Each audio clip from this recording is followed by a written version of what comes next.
Tiniyak ni Pangulong Ferdinand R. Marcos Jr. na patuloy na isusulong ng kanyang administrasyon ng interes ng Pilipinas at hindi magpapadikta sa ibang bansa. Sa kanyang mensahe sa selebrasyon ng Bandinur na bahagi rin na pagdiriwang ng Araw ng Kalayaan, binigyang diin ng Pangulo na patuloy niyang ipagtatanggol ang soberanya ng Pilipinas. Narito ang ulat. Our independent foreign policy is informed by our development goals and reflects our national priorities. Ours is a proactive policy that is true to ourselves, responsive to the needs and aspirations of our people. Malinaw ang direksyon ng Pilipinas sa taunang Bandinur sa pagdiriwang ng ika-127 anibersaryo ng Araw ng Kalayaan.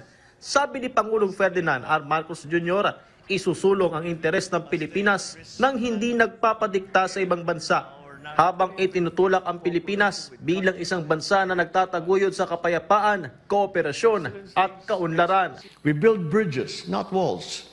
We forge alliances that are based on mutual respect, reciprocity, and shared goals. Patuloy anyang ipagtatanggol ang soberanya at teritoryo ng bansa, habang tinitiyak ang pagiging aktibo at responsableng miyembro ng global community na lumalahok sa usapin ng pagbabago ng panahon, karapatan ng tao, migration, regional stability, malayang paglalayag at iba pang issue. Our diplomats are tasked to secure international support for the Philippines' national development agenda and the global recognition of our role as a reliable partner, a trusted peacemaker, and an innovative pathfinder. Git ang Pangulo, nakaangkla ang foreign policy ng Pilipinas sa ambisyon natin 2040 at agenda ng bagong Pilipinas. Reintroduce the Philippines to the world. Inform the global community that the Philippines is open for business and that we seek mutually beneficial cooperation with countries around the world. Ibinida ni Pangulong Marcos Jr. sa mga ambasador, matataas na opisyal at lider ng mga international group ang ekonomiya ng Pilipinas.